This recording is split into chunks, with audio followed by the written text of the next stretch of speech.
Okay, today we're going to look at projects in IXLCORE. So we've learned that once you're in IXLCORE, the first point you learned is the dashboard.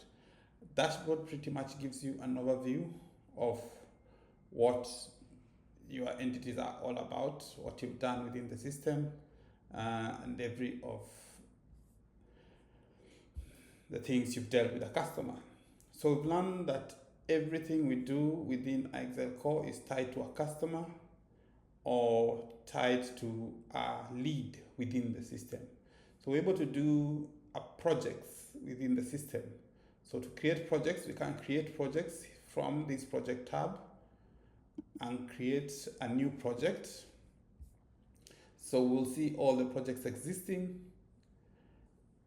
that are currently there. We can have a project Kanban view and see where the status of each and every project is at the particular moment. So we're able to see what project is ongoing, what project has been finished, what has been on hold, and everything within the project. So we can switch to a list view or a Kanban view to see the projects. Alternatively, we can go to the customer, and whichever customer we have a project on, or if we have a new customer, we're going to do a project, and you can open this ABC Company Limited, and from ABC Company Limited, we are able to go to open projects within ABC Company Limited, and you're able to see if there are already other existing projects within the entity. So a project can be opened in those two perspectives. So we're going to look at customer and look at a customer that we're going to open a project on the customer. A project allows us to work as a team. It allows us to ensure that we have all specific tasks within that project done or set up. So we'll have a new project under Money Ventures Limited, and the project that we're going to have, we will title, say, website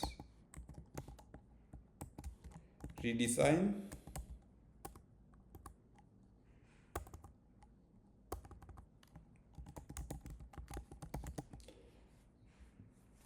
Website development, it's a fixed job. We can have the rate, or we can put 0 as the rate. Project can also be charged on project hours or task hours, and this will be based on hourly task rates if you want, or it can be a fixed rate. Project status can be in progress or not started, depending on how. We can estimate the hours that we're going to take, whether it's 200, 100, we can input that for purposes of tracking, and the members of this particular project can be included in this particular project as members. Then the project start date is today, and we can also have the end of that particular project. We can tag this project as website. We can tag as development. We can tag as system, or anything that we want to tag for us to use the tags later. Here we can say what is required from the client.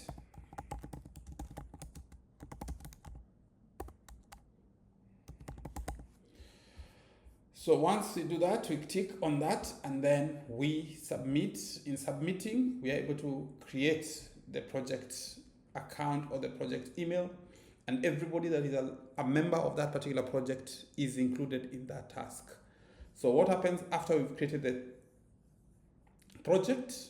We have the overview of the project that we're going to do. We have the name of the customer, the rate we're charging, the status, the date we've created, and the deadline of that particular project, and description from the client of the project that we're going to do.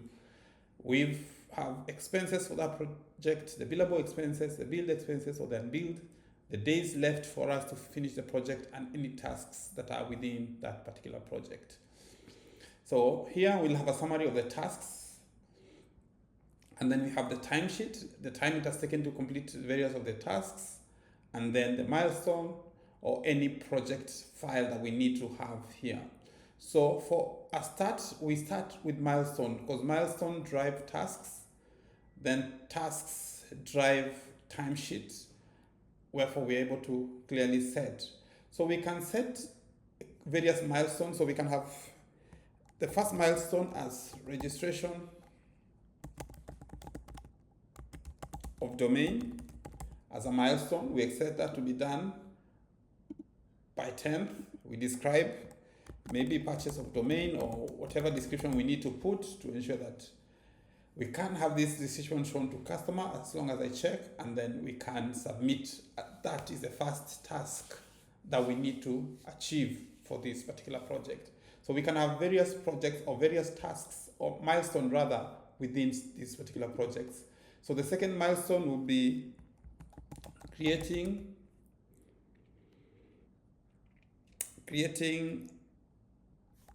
the system or creating Plesk account as a milestone, and then we want this milestone to be achieved by the 12th. We can start on the 10th, and then we write any description we want, and then we put that. We can have another milestone within this project, a new milestone, that is the third milestone. We can say plugins installation. This can be done from the 12th or from 13th, and then we can finish by 15th, and then we put in the description. So the first thing is, from a project, we've developed the key milestone. And then from key milestones, we come now and are able to develop tasks. So tasks are always assignments or jobs that are within a certain milestone. So here we are able to create a new task. And from the first task, which was register domain, is we can still say domain registration.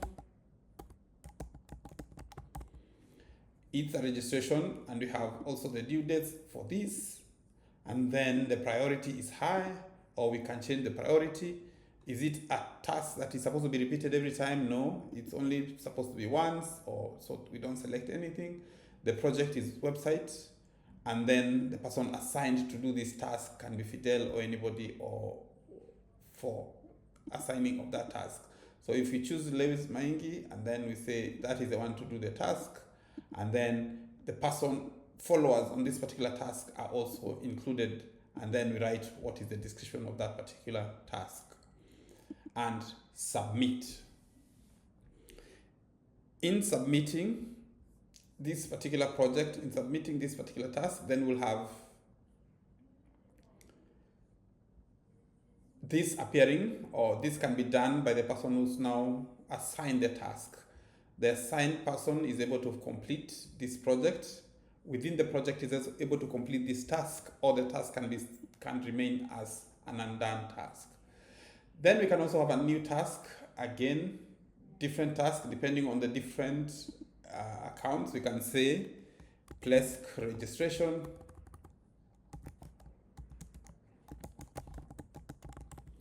and then we can have dated that, again, high or whatever priority we want to have it, and then we can assign to different staff to do that registration, put in the tags we want, and then again submit. So on this project, we have projects having started, and then we have tasks that are in progress. There is a testing bit or waiting feedback, or it is complete. Still on task, we can have a Kanban view of all the tasks within that particular project, and we're able to see what tasks need to be done and where they are. So we have 2 tasks already registered in the system and still on a pending status from that particular project. So from the customer, that was Amani Ventures, who we are doing a project, we're able to first do with the milestones of the project. Once we did the milestone of that particular project, we ended about doing the tasks on the project. So the website development, which is in progress here that we are doing. Every time you click open the project, we come into the task summary. So there are two open tasks, and we still have 21 days left. So that is how we deal. When we come to tasks, we talked about tasks having able to feed onto the timesheets. So say domain registration work has been done to the by the client, by the assigned, we can start a timer on that particular project. Assign task to, it's been assigned there. So we can state or we can start on this particular project and see what is the progress of the project.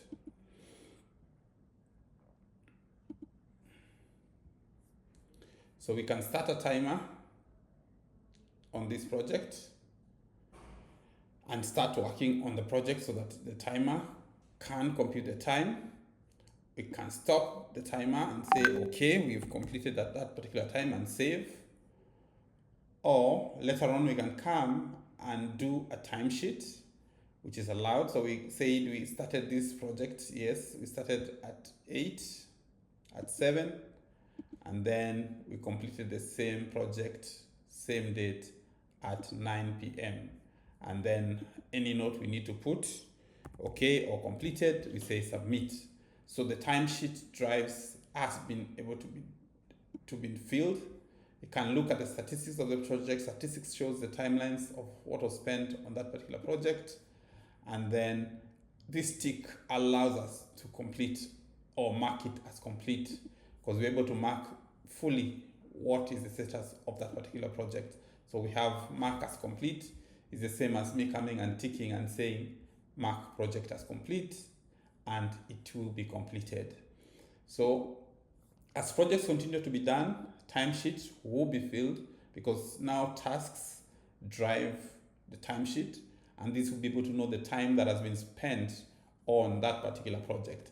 And we can bill specific time if it was time based. This is files. We can upload any files that are relevant to the particular project. We can allow customers to have access to to the particular files. We can open any files that we want to put in, or any files that relate to the project, and then we give access or make it visible to the customer to download that particular file, or we can mail to the client, or make it visible to the client to see what the file is all about. They can download from their side.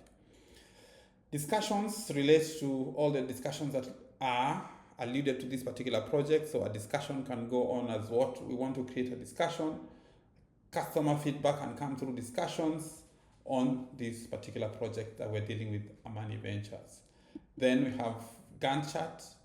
Gantt chart is how the program or all the tasks within the project and how they are progressing on, whether they're completed or whether we are still doing them. We will get to highlight on that. So we'll see the tasks, rather the milestone and the task of our particular project. Milestone and the tasks that are within that particular milestone that need to be driven or achieved.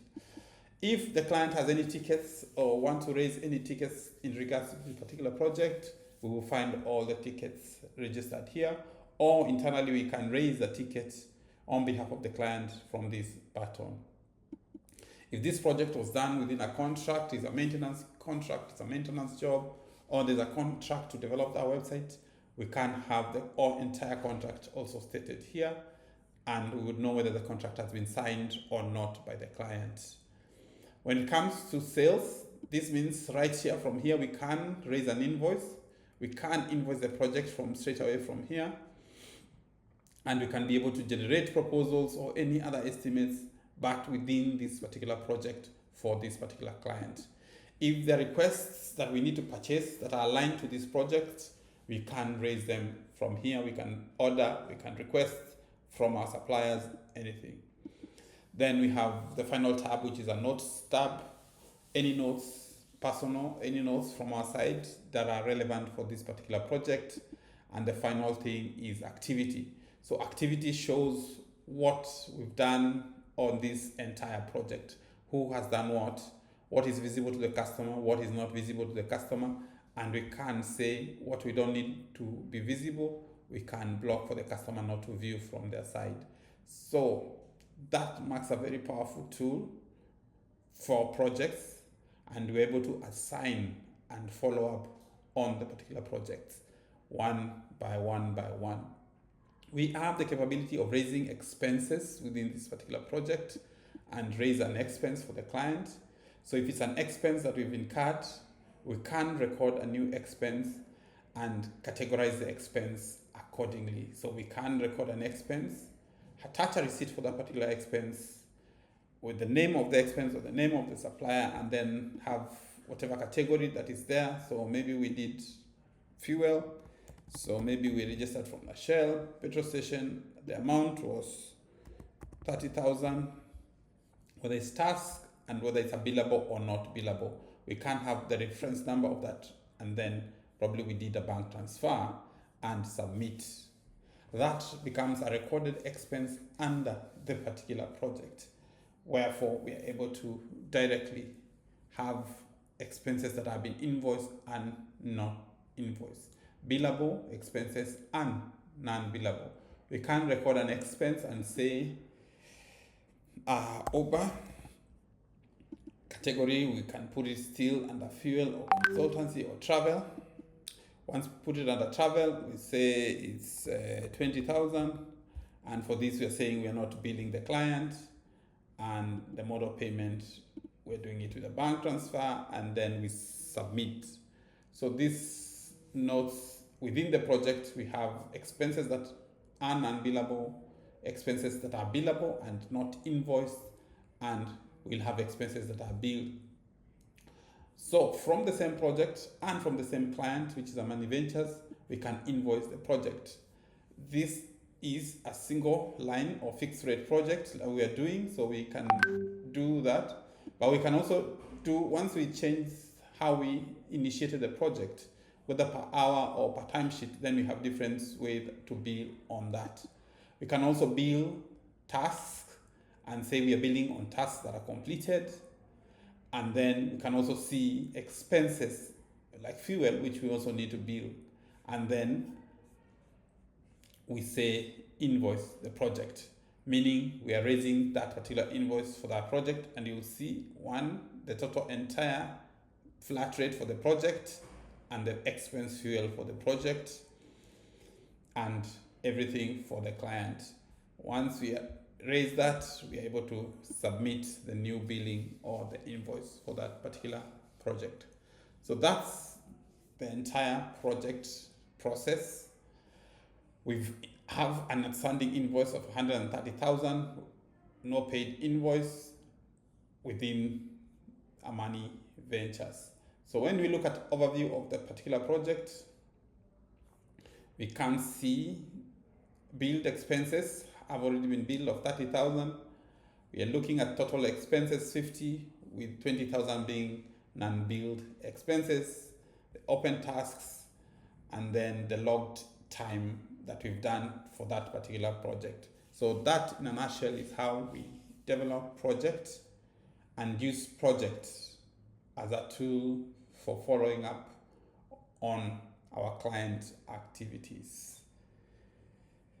Thank you very much for that.